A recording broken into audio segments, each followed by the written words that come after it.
Hello and welcome to the Book Club Review. I'm Kate. I'm Laura. And this is the podcast about book clubs and the books that get you talking. Today we're discussing Second Place by Rachel Cusk. It's an atmospheric novel that tells of a woman who invites an artist to come and stay on the property she shares with her partner. But how will she be affected when this new, strong personality breaks into her careful routines?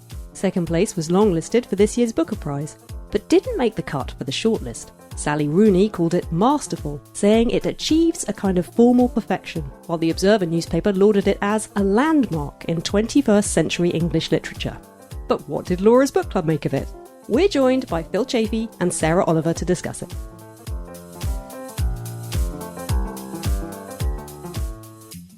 Phil, Sarah, it's great to have you back. Thanks for joining us. Thank you for having me. It's great to be here as always. So Phil, you're in Laura's book club. And you are a very important point of connection on this one because Laura, we should confess early on, wasn't actually able to make this particular meeting. Sometimes life gets in the way, doesn't it? Yes, my daughter did not want a nap and she was in very poor spirits. And I was so gutted. I was so devastated. As most regular listeners will know, I now live in Vancouver on the West Coast. And so chatting to my book club in London, 8 hours behind, is such a highlight of my month. As is, of course, recording. I can see all of you now in one place, in real life, in Kate's shed. Which I realised is a kind of second place. It's like a separate little dwelling outside of the house where I have all my stuff. And as you were coming here, and I was all excited and nervous because no one has come here for, months and months. And I was thinking, what kind of glasses shall I give them? And I put out a little carafe and I decided, shall I put a lemon in it? And I felt a bit like Rachel Cusk. I was like... And we were so pleased because we're really nice people. Well, I did bring some paint to paint a satanic scene on your shed. All right, we get ahead of ourselves. So this book is a little bit difficult to sum up, but I've had a go. An unnamed female narrator known only as M is telling someone known as Jeffers the story of her life with her partner in a remote coastal region where they have a house. They built the second studio space with an idea that they could invite writers and artists and that the woman, a writer herself, could maintain a connection with the cultural world.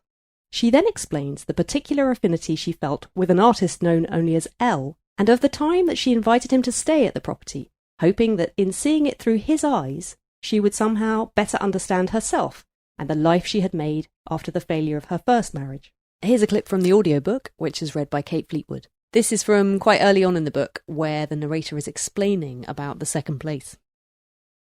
I'm telling you all this, Jeffers, because it has to do with the building of the second place, and with what we decided to use it for, which was as a home for the things that weren't already here, the higher things, or so I thought them, that I had come to know and care about one way or another in my life. I don't mean that we envisaged starting some kind of community or utopia. It was simply that Tony understood I had interests of my own, and just because he was satisfied with our life on the marsh, it didn't automatically follow that I would be too. I needed some degree of communication, however small, with the notions of art, and with the people who abide by those notions. And those people did come. And they did communicate, though they always seemed to end up liking Tony more than they liked me.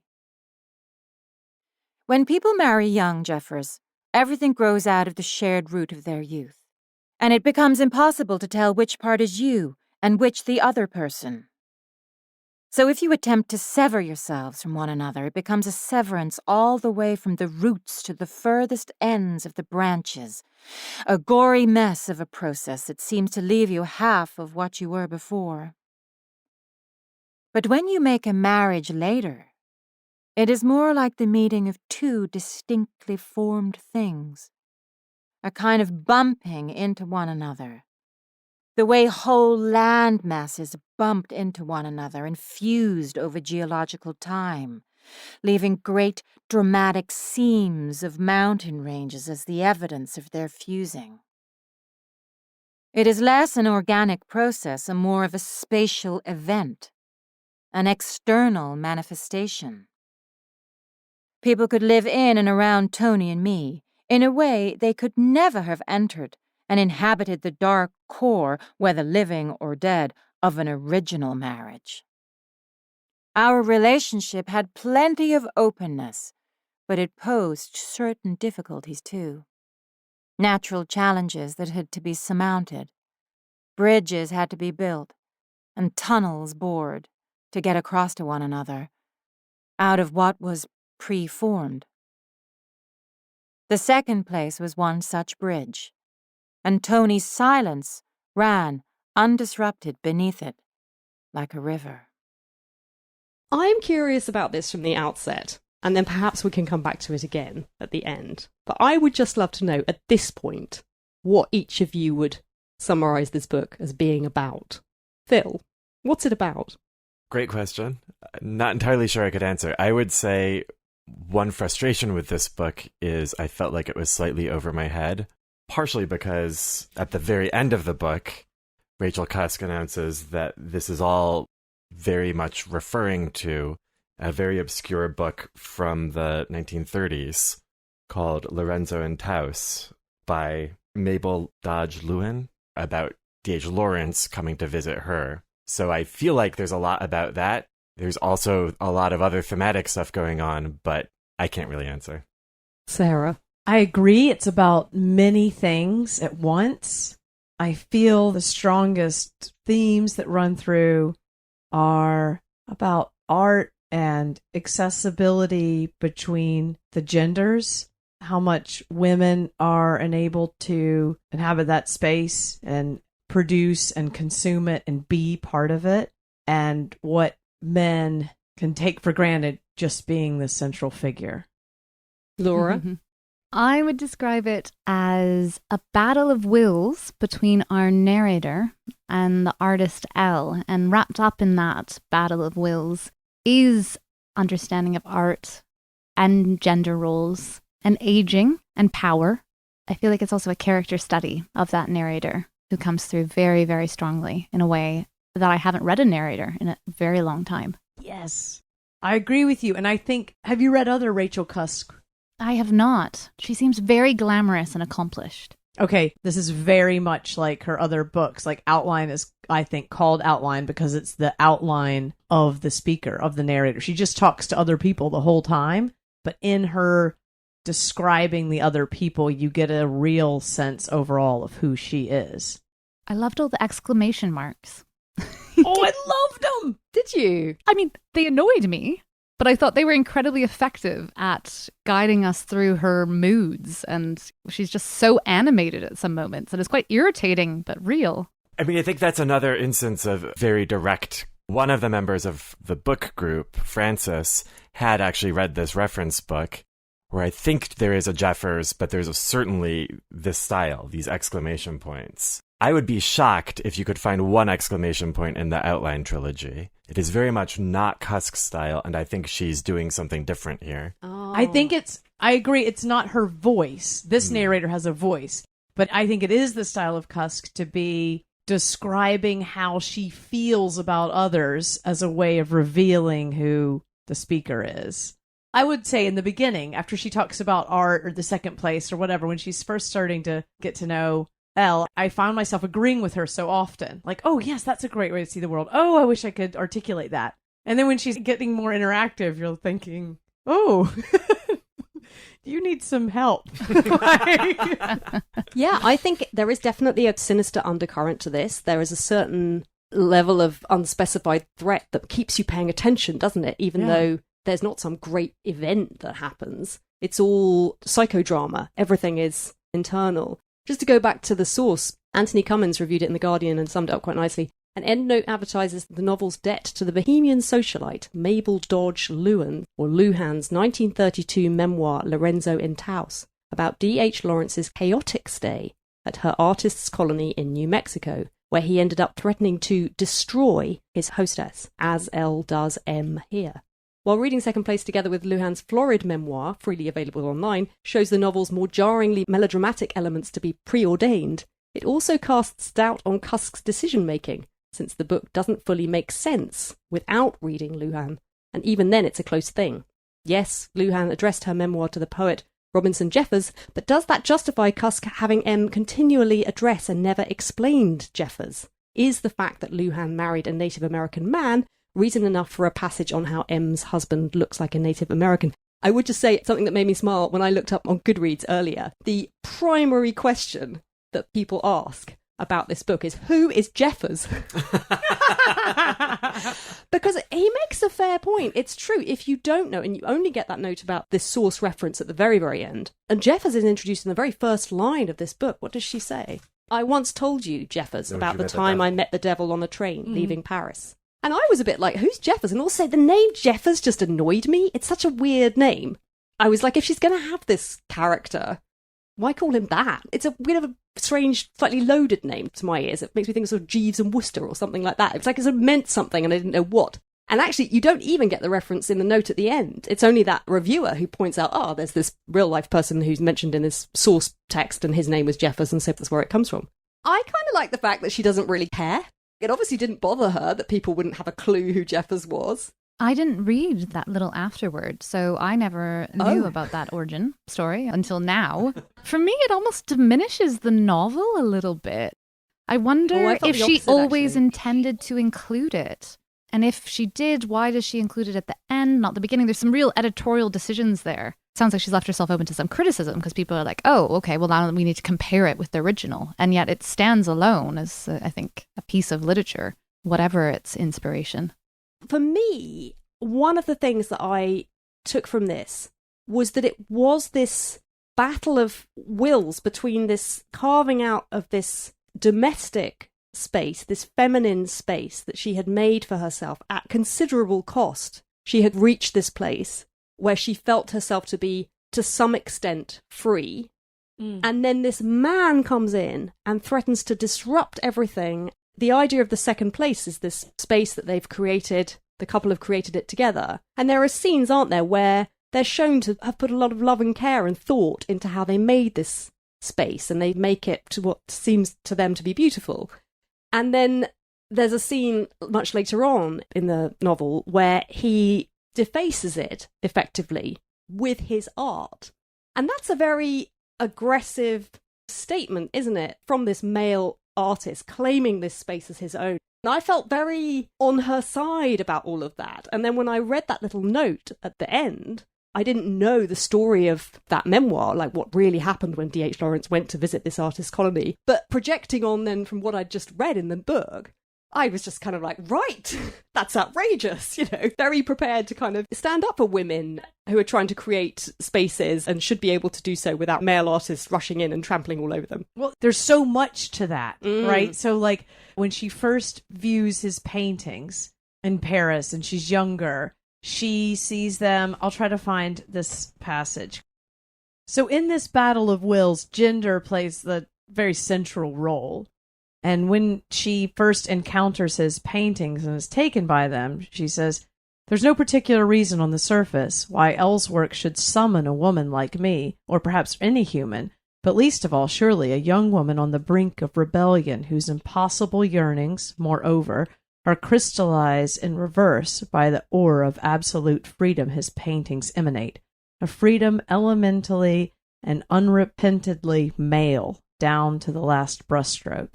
It's a question that begs an answer, and yet there is no clear and satisfying answer, except to say that this aura of male freedom belongs likewise to most representations of the world, and of our human experience within it, and that as a woman we grow accustomed to translating it into something we ourselves can recognize. And she says, it's a case of borrowed finery, and sometimes of downright impersonation. And having never felt all that womanly in the first place, I believe the habit of impersonation has gone deeper in me than most, to the extent that some aspects of me do seem in fact to be male. And so she gets excited by his paintings. He's the most exciting artist that she seems to want to have over, and invites him and really puts herself out there for him. Her daughter comes to say, makes her daughter make everyone has to make sacrifices for L. And he's pretty awful from the get-go, and she just keeps accommodating it. Well, we haven't talked about the other shock when he Yes! finally does arrive, which is that he is not alone. Yes. He's accompanied by Brett, who is a 30-something, attractive, wealthy hanger-on in a way. He's sort of picked her up and she's happy to Socialite. be with him for the time being. And another one of the themes I think that keeps bubbling through this novel is this idea of our expectations, and when our expectations of something are confounded. And this makes her very angry. Like, I feel resigned tells when him. things in my life don't go the way I expected. I just think, oh well. But she gets very angry about it. Well, and that she's young and beautiful, and M is not young and doesn't see herself to be beautiful, and Brett's presence makes her feel even more insecure. Well, and there is this very traditional competitive spirit between the two women of competition for Elle's attention, which feels at odds with the narrator's reflections on the male and the female and those traditional roles. She's obviously a good way of weaving in another thing we haven't talked about in this book, which I liked a lot, which is the humour. Because when Brett arrives, she just is awful. I mean, she is so mean to this poor woman. I was going to read out the bit, her reaction when she first sees this space that is so precious and important to the writer. The space in which Brett, unannounced, is staying for free Right. for a long time. She goes in and she makes a comment that did make me laugh out loud when I read it. I don't want to spoil it.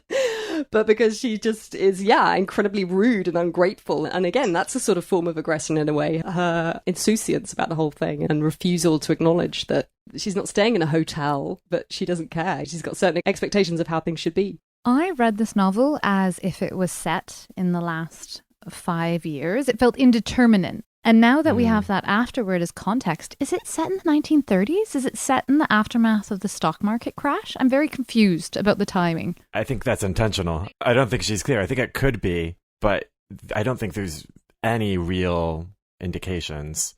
They have cars. They There's came no by talk boat. of cell phones or mobile phones. No, when she communicates, it's by letter. And what's strange is that Elle is coming at a time when travel is very difficult and it's hard for people to get around, and he's lost almost all of his money. He just has his studio left in Brooklyn. It's funny because it has some contemporary references, doesn't it? She refers obliquely to that difficult time last winter when the world fell apart, we all remember. And I thought, oh, right, that's coronavirus. That made sense. You thought that was the But it pandemic? could also be the Great Depression. It could be. Yeah. I didn't think that mattered at all. I was never worried about that. I liked the way it was set up as this bubble in a way, this place that they were in. They're on a marsh. And I actually read this book. I was staying on the Suffolk coast. I was actually staying beside a tidal estuary. And I really enjoyed this book when I read it back then. But one of the issues I had with it was that her descriptions of a marsh did not in any way tally with the landscape that I was in, which I felt was pretty much the same. I was like, well, where are the insects? Where's the mud? She's always going for walks in it and coming back seemingly pristine. I'm like, that doesn't sound right. But anyway. I assumed it was East Anglia in location, partially because Rachel Cusk lives, I think, in Suffolk now, part of the year. She did, and I think she's in Paris now, actually. But she did have a place in Norfolk, which I know about because of the Modern House website, which Laura and I were talking about in our previous episode, where we were talking about the amount of time that you could spend looking at property porn on the Modern House website. It's really shocking. But interestingly, yes, a place that looked to be fairly remote and seemed like, I haven't read that much of Rachel Cusk's work, but I've read a bit. I've read Coventry, her book of essays, and then very recently I read A Life's Work, which is her book about motherhood. And I read one of the outline trilogy, those sort of auto-fiction books of hers. And so I know enough to know that she's a writer whose work is incredibly informed by her own life. And that I don't think she shies away from weaving that in. And I felt like there were lots of things in this that seemed to me very much drawn from her own experience. I thought she was absolutely devastating on parenting. And she's written about her relationship with her children in previous books. Now she's talking about a child who is, early 20s, university age. And that experience of your child who once was a part of you growing up to be completely separate from you and a very distinct individual in their own right, and that process of wanting to hold on and yet having to let go. And I love the way she writes about the relationship between a mother and her child. I just don't think anyone does it the way Rachel Cusk does it. And I love the way she's so piercing in her insights. And when I read it, those were the lines that really seared out at me. Every so often I would read something and think, oh my God, that's good. Like, I've never read that before. I've never had someone articulate that before, and that's so true. I love that. But I guess it's one of those books, isn't it? It's so rich and there's so much in it. I feel like you're going to be drawn to the things that perhaps chime with your own particular interests or preoccupations. I mean, there's this big theme, I think, about the relevance of art and the value of art. I actually wasn't really very interested in that.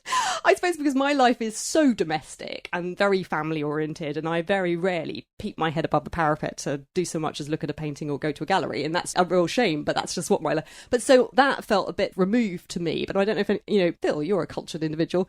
Did it seem more relevant to you?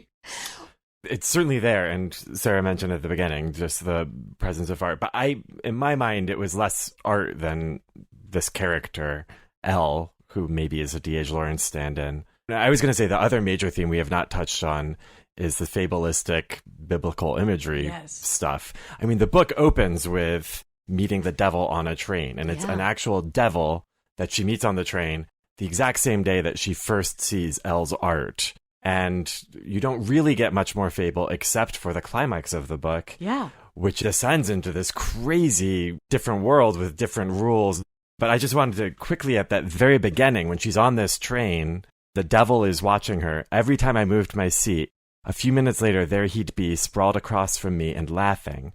What did he want with me, Jeffers? He was horrible in appearance, yellow and bloated, with bloodshot, bile-colored eyes, and when he laughed, he showed dirty teeth with one entirely black tooth right in the middle. He wore earrings and dandyish clothes that were soiled with the sweat that came pouring out of him. The more he sweated, the more he laughed. And he grabbed me nonstop in a language I couldn't recognize, but it was loud and full of what sounded like curses.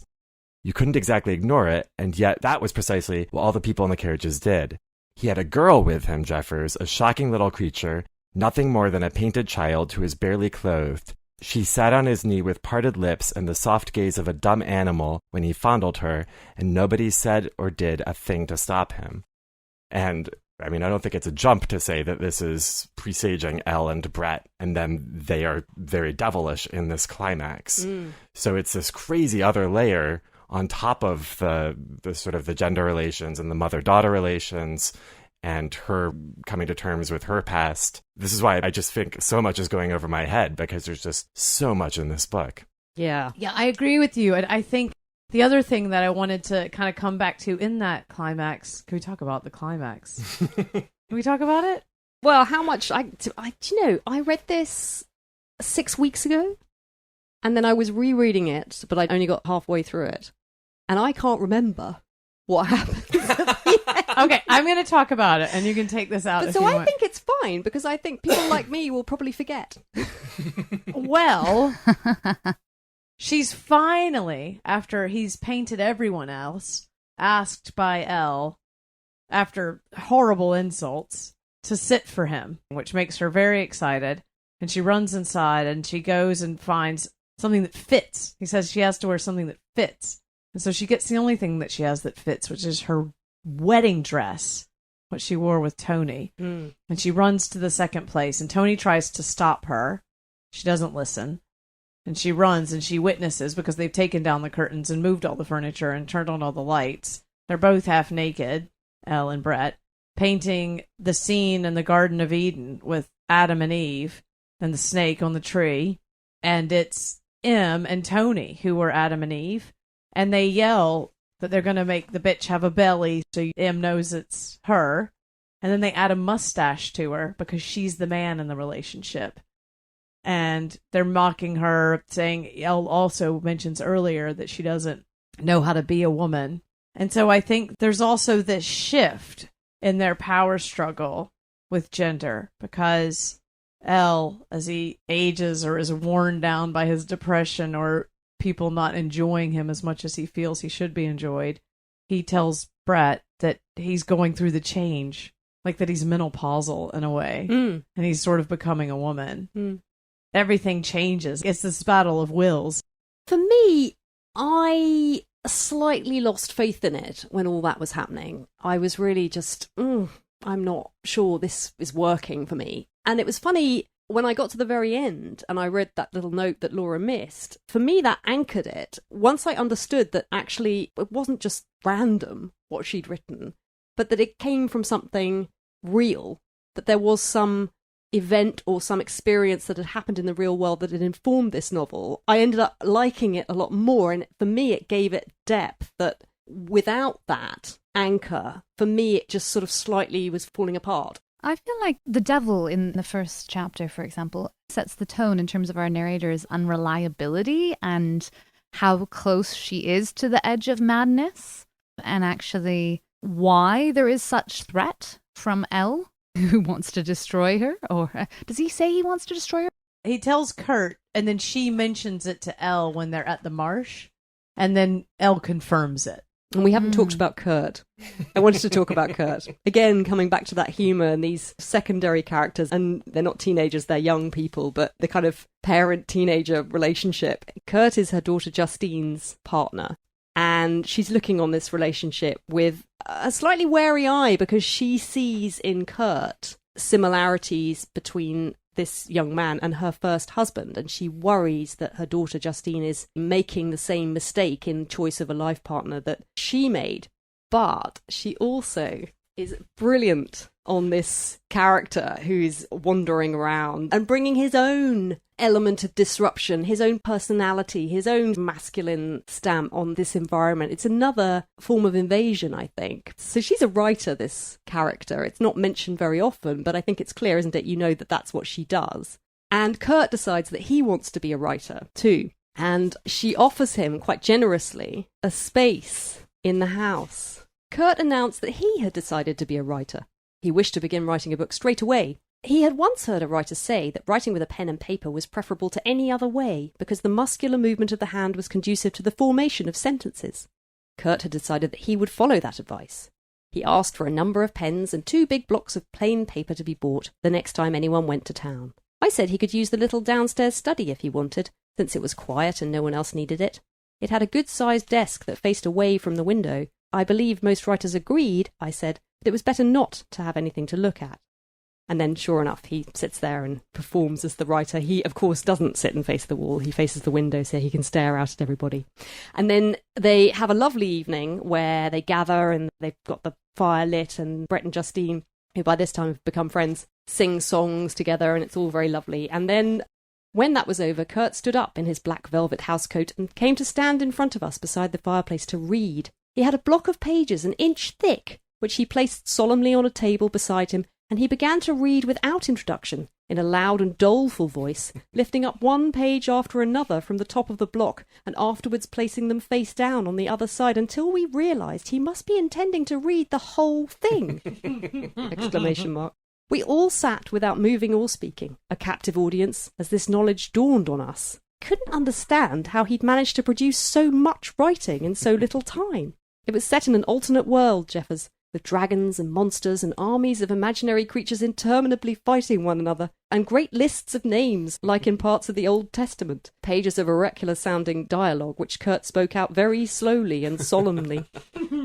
Finally, after nearly 2 hours, Kurt had read his way through the whole block, and he laid down the last page, heaving a great sigh with his arms hanging by his sides and his head thrown back, while we roused ourselves to applaud.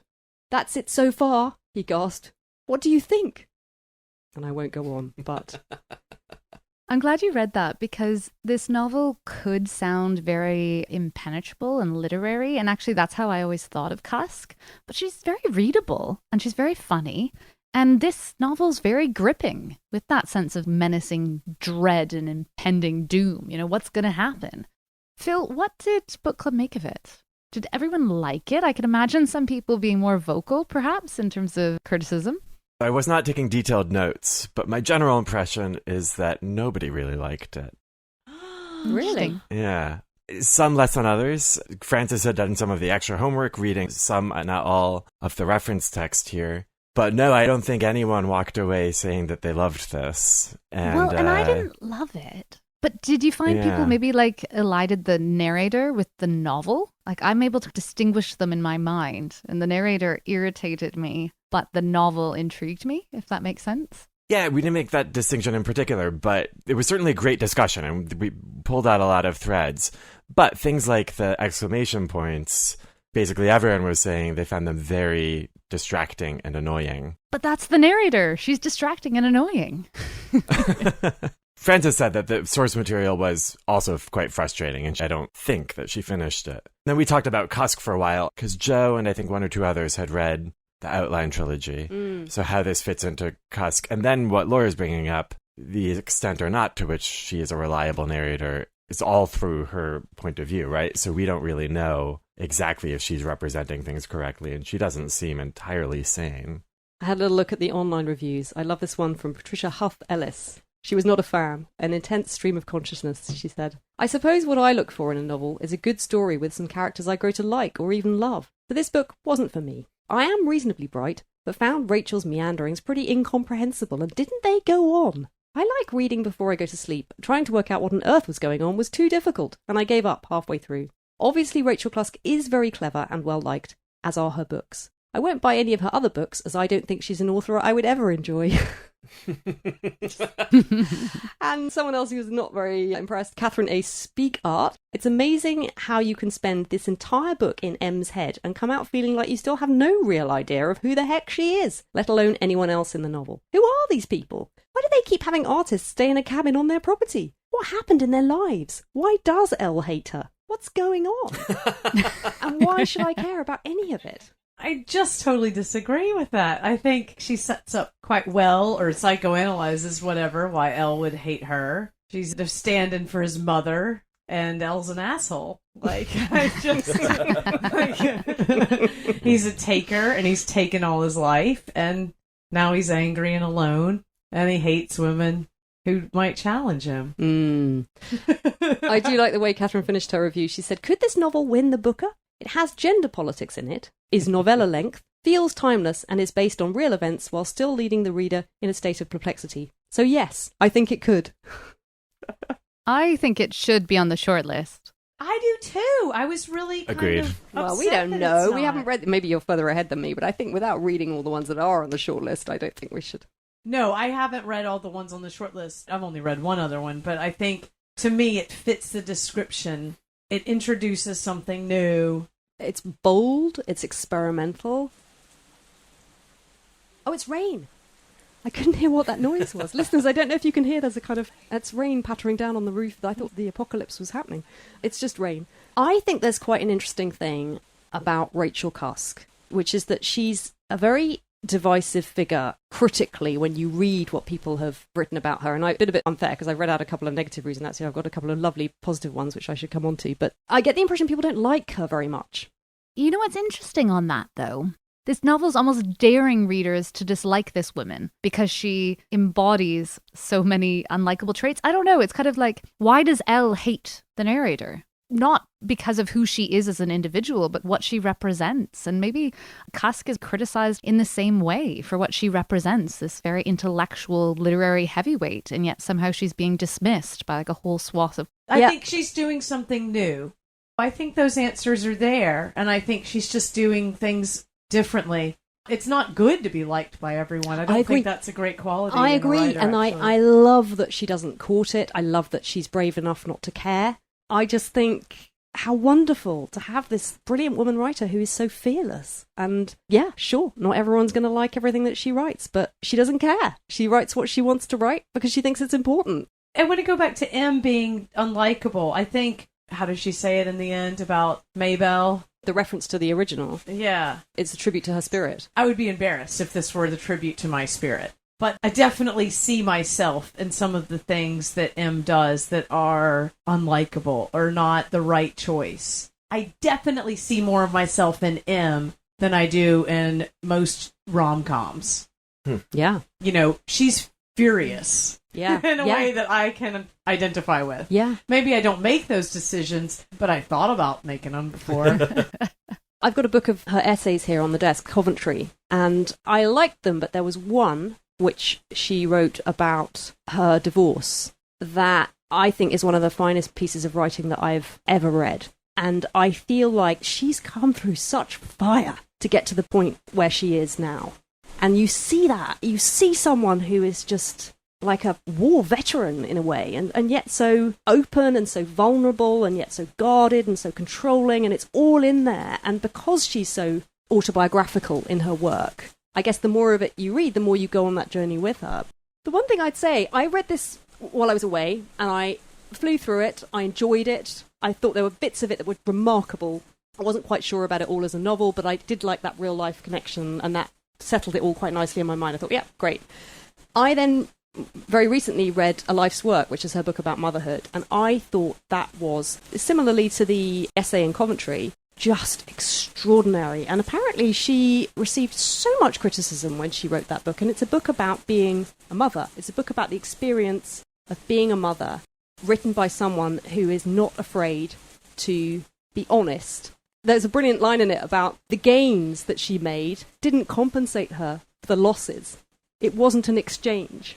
The losses were still the losses. And I read that and I just thought, every line, I just was mesmerised. I thought, this is so extraordinary that someone could write this. And then I started reading Second Place again, just mindful that I wanted to refresh myself on it. And I found it really hard to read, because what I missed was that brilliant sense of clarity and kind of piercing truthfulness that I got through reading A Life's Work. And for me here, I just felt the fiction was really getting in the way, and that there are lines where you get that, and that's what I was sort of craving now. That's what I want to read. I don't really want to read anything else. And so I was a bit impatient with the artifice of this, but it felt unfair now that I was judging it. But I just found it really interesting that generally my experience of reading things the second time is that it's usually a much richer experience, because you stop focusing on worrying about what's going to happen in the plot, and you're really looking at the language and the way the author's constructed it, and you get a whole different layer of meaning. With this, I found the second time I tried to read it, it was almost unreadable. There's too much in it, and it's all sort of flying apart, and it doesn't have that thread of clarity. But I don't know if that's a fair evaluation of it, because I'm just so enthralled to this other book by her that I just read. I think it's a different take. Like you were saying, the climax didn't stick with you as much, but I found the climax to be very compelling. It was cinematic. I could see it in a film, and it would very much work. It was very visual, and I really liked that about it. But I was also just realizing as you were speaking, maybe what is unlikable about Cusk is she's quite masculine, maybe in the way that she puts herself, her true thoughts out there.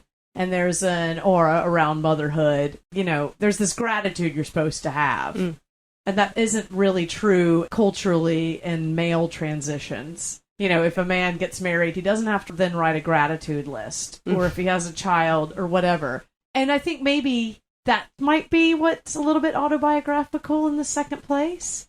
I feel like, Kate, your experience is almost that you wanted undiluted Cusk. I do. I just want pure heroine Cusk now. Whereas what we're given is a fictional character who has some of the intellect of Cusk, because she is, you know, a creation of Cusk, but is also very flawed and has, you know, a very distinct personality that can turn people off. I think it's special because it is a character study. I haven't read anything quite like it. And I actually agree with, I think it was the Telegraph or the Guardian at the beginning in our intro, where we said it's a landmark of 21st century literature.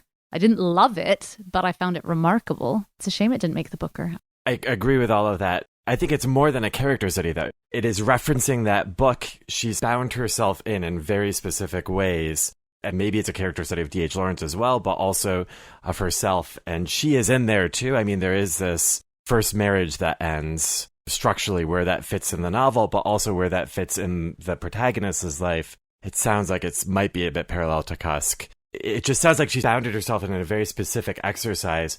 One thing I wanted to mention is that Catherine in the book club had sent around an amazing interview that Cusk had at the Edinburgh Literary Festival, which is quite long. I only listened to half of it. She very much goes into exactly what she was thinking and her motivations. And one of the big ones was exploring, particularly for older characters, male-female relationship that is not at all based around sexual attraction or romance or anything. They both seem, at multiple points, they say it, that they're repulsed by each other. But repulsion to me is not that far from sexual attraction. So curious what you make of that. Yeah, I don't know. Because she does have Tony, who is the man that she's chosen. And who is much nicer. Yeah, who comes out of it really well. Yeah. I mean, Tony's great. You know, Tony can lay down an irrigation system. Tony's the ideal husband. Like, he fixes everything. He's pretty perfect. He helps you pursue your dreams. Yeah. He He's understands. tall and handsome.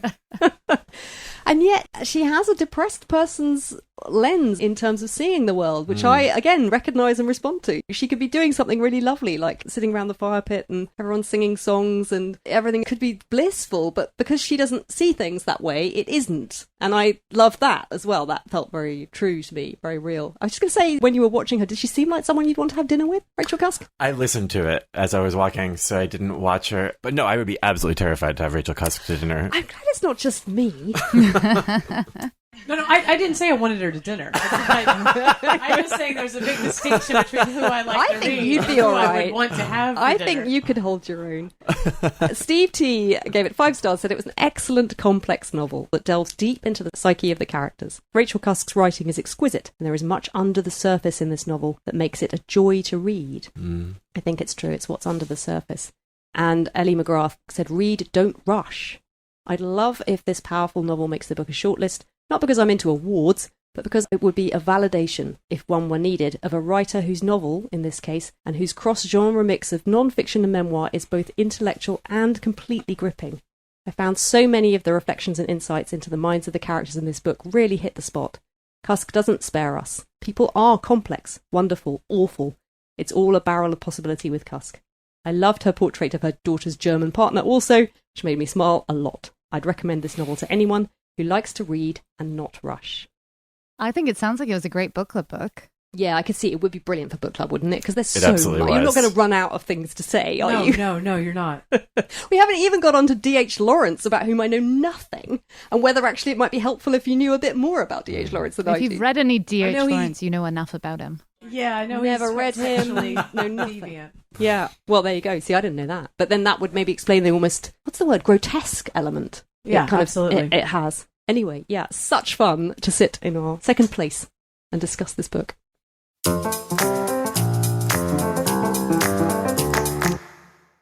Inspired by second place, here are some recommendations for your next book club book. I think it speaks to the richness and complexity of second place that I couldn't think of a thing. I really struggle. I'm like, is it the relationship? Is it the place in the marshes? And then I plumped for To the Lighthouse by Virginia Woolf, which I think would be a great book club book. It's not an easy read, but I do think it's an incredibly rewarding one. It's very much worth sticking with it, which also speaks to the complexity and difficulty of second place in some ways. Sometimes things that ask something of you as a reader, I think, are the most rewarding and worthwhile books. To the Lighthouse, it's a family story, and it tells of the Ramsey family who are on holiday at their house by the sea, and there is a lighthouse across the water, which is very much the touchstone association that they have with this place. And it's looking back on memories of these childhood holidays with this mother figure, Mrs. Ramsey, who's very present and important, and the father, who's a little bit more remote, but nonetheless very important, powerful figure. And it also links in quite nicely with the idea of art, because one of the characters, Lily Briscoe, is a painter. And in the same way as Cusk, Virginia Woolf was always examining what women could achieve and how women could claim artistic space for their own, and that it was their right to do that. And this character is wrestling with that idea of, is it okay for her to be a painter? Is her art good enough for this choice to be a valid one? So you've got that interweaving of art and reflections on life and also time. It is the most beautiful meditation on time and memory. And yeah, it's not an obvious link, but nonetheless, I feel like there is definitely a kind of resonance between the two, and I do think it would make a really wonderful book club read. Phil, how about you? I'm actually going to discard. I came up with a very tenuously connected book. I'm going to discard that recommendation for a very obvious one, but important one, which is the Outline Trilogy. The audiobook, recorded by Kristen Scott Thomas, is a perfect marriage of the authorial voice and the actor. Kristen Scott Thomas is one of my favorite actors. Her ice-cold clarity matches so perfectly the Cusk. Sadly, she's only so far recorded the first 2 of the trilogy, so I'm actually waiting to finish the trilogy. I think in November they release the final one with her. I mean, there's other people you can listen to, but it is just the most perfect audiobook experience. And Sarah, how about you? I would recommend Deborah Levy's Things I Don't Want to Know, which is a response to Orwell's Why I Write from 1946. He organizes his essay in reasons why he writes, and she does the same in hers, but breaks them down in a modern feminist way. She talks about being a mother and what you have to do as a female writer. And one of the quotes is, "To become a writer, I had to learn to interrupt, to speak up, to speak a little louder, and then to just speak in my own voice, which is not loud at all." And this reminds me of M's attitude throughout the text. Also, it's autofiction, so you get pure Deborah Levy. Pure Levy. I have read enough books by each of them now that this isn't a problem anymore. For the longest time, I couldn't really differentiate between Rachel Cusk and Deborah Levy. I kind of always got them muddled up. They are very different, but definitely a lot of correspondences. Love those Levy books.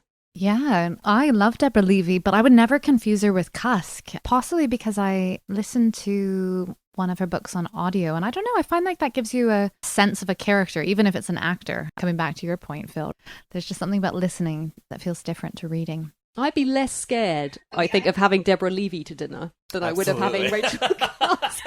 I think Levy would be fun. Because she lives in North London. I think she swims at the pond. You swum in the same Cusk waters. Would take, we'd have to go to Greece or something, which is cool. I'll do that. Laura. I have a left field recommendation. I almost wonder if I've recommended it in a past episode. If so, apologies. But it's so off people's radar, and it does have a lot of parallels with Second Place. Is it D.H. Lawrence? It is not D.H. Lawrence, who I have read quite a bit of and find very tiresome every single time. No, this is The Sorrows of Young Werther, which is by Goethe, the German writer, and it was published in 1774. So it's a classic, if your book club are in the mood.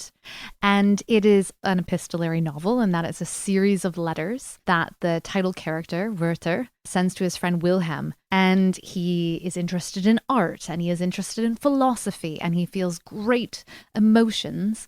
And he falls in love with a young woman who becomes his obsession. And he kind of works himself up into a bit of a frenzy, not unlike Second Place. Although in Second Place, it's not romantic.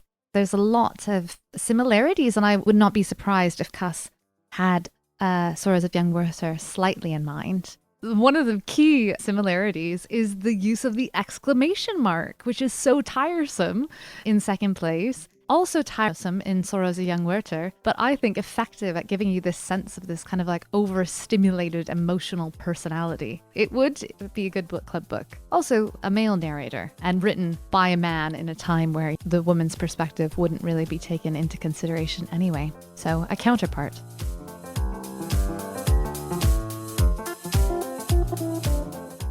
That's all for this episode.